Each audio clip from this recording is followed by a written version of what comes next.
Hey guys, it's Dave coming at you from Food Source Nutrition on this gorgeous Sunday. It is nice out today. Got an Eagles game going on. Pretty psyched to watch that. Trying to put this video together real quick for you guys. I've been putting together a message for you, for about a week or so, about a week. And it's really been on my mind. I really felt, the Lord was trying to speak to me to really need to get this out. And then I went to church today and pastor spoke a fire message, right on that subject. I'm like, all right, I feel you, God. Like, I feel you right there. And, so I wanted to definitely share that. And it's really about the power of prayer, connectivity, and focus in our lives. And really, like, what we're focused on is where we're going to be at. It's where our heart's going to be. It's where our mind's going to be. And it's going to be, that's going to determine where our life heads in the direction of where we want it to go. So, it really hit home to me, especially because, in my past, I've always struggled with that. I've always,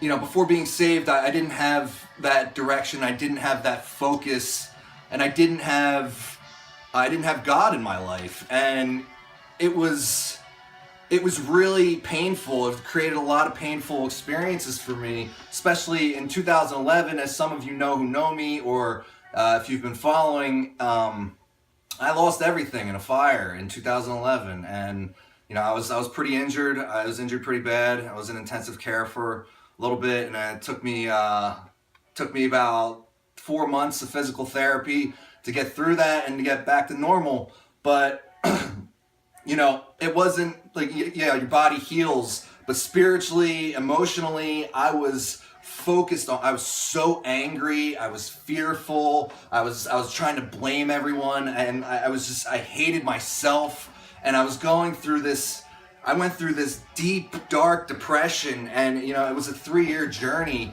of just spiraling out of control, really, and I pushed the people that love me the most, I pushed them the farthest away. And because I didn't have God in my life, I didn't love myself. I was focused on all of the negative stuff that happened to me, and it put me in a deep despair, a personal hell, to be honest, that it brought me to the point of complete submission, crying out to God on the streets of Philadelphia saying, please God, save me, transform my life, because I can't do this anymore and I can't do it alone. And this is coming from, I didn't know the Lord.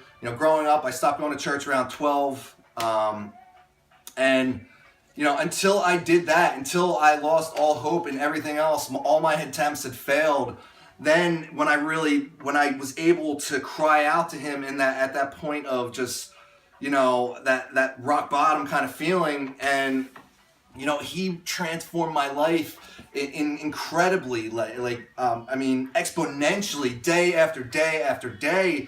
And I really started to love myself again. I really, I started to understand Him. I started writing. I started just really focusing on myself, self-love. And that's really what we mean by that when we say self-love, not in a selfish sort of way, but really taking care of yourself with fitness, nutrition, exercise, creating good relationships with people, and really trying to focus on kingdom-minded stuff. But 6 months later, a friend invited me to church, and I went, and pastor that was at CLC Ben Salem, and he was just speaking fire, and it was like, his message hit so close to home, and it was exactly what I needed to hear, and it was exactly what I had been writing about, and it was God he was calling me in. He was calling me in. And I wanted to talk about that, the power of that prayer, that prayer of submission, just saying, oh, Lord, like, I can't do this anymore. I need you in my life. I need you, Jesus, to save me. And that is just probably one of the most powerful prayers that you can have. That creates that says, I believe in you, Lord. I let you in. I let you into my life. And I think that's the point where our lives begin to transform. When we create that focus and that power of that intimate relationship with our Creator, and who knows everything about us. He knows what's going to happen to us before it happens to us. So when we start to tap into that, when we start to tap into God consciousness, then we're really able to understand what his purpose in our life really is. When we start praying with a purpose and we start praying with focus from our hearts to God's ears, then we really start to make, exponential transformation changes in our lives, in our relationships, in our careers, in our focus all around. And we start to love on people and really just understand what it means to be a child of God. And that just opened my eyes today, especially, as Pastor was preaching. I mean, he got into the Lord's Prayer, which is found in Matthew chapter 6. And, he broke it down in a kind of nice segmented way. And it was powerful. And I'll go through that real quick. And the Lord's Prayer, for those of you who don't know, is, Our Father, who art in heaven, hallowed be thy name. Thy kingdom come, thy will be done, on earth as it is in heaven. Give us this day our daily bread, and forgive us our debts as we forgive our debtors. And forgive us our transgressions as we forgive those who transgress against us. And lead us not into temptation, but deliver us from evil. For thine is the kingdom, power, and glory forever and ever. Amen. And he broke it down into, four different levels of how we should pray. When Jesus spoke that Lord's Prayer in Matthew chapter 6, you can read it. He said, it's not about just saying these words. He's saying this is a model on how to pray, and this is a model on how you can create a relationship with your Father. This is how you should speak to God.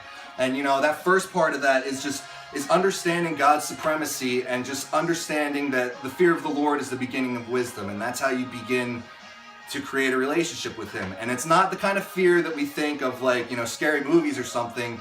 It originally comes from the Greek word fear, which I'm not sure what it is, but it means awe or reverence of the Lord, and just to know that he is in everything, and he controls everything, and he's not some faraway deity. He is in every single part of our lives. He's within us, and really understanding that is powerful, very powerful. The second part of that is submission, and really that submission part is, like I've said earlier, is submitting that we can't do this on our own. We can't live lives on our own. And I mean, if we can't do that and we think we can take care of that without his help, I mean, we're always kind of gonna stray away and keep repeating these same circumstances that are frustrating and painful.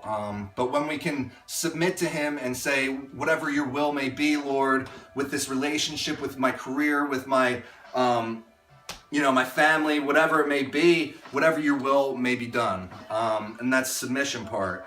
The third part is culpability, guilt, or just understanding that we fall short and we mess up, and to really pinpoint those things where we pinpoint those things of what we've done to hurt people, and what we've done to hurt ourselves, and what we've done to hurt God. And it's he doesn't want us to see he doesn't want to see us in pain. I mean, we want to doing that to ourselves. And when we understand that of us falling short, that it's a process, and we got to stay kingdom minded and keep our eyes on the prize, and that's where we need to head with that. And I think that once we forgive ourselves and we can forgive other people and understand that God forgives us no matter what, and that's part of the saving grace that is found in Jesus, that's where it's like the weight is taken off, the load is lifted, and it's a very powerful experience.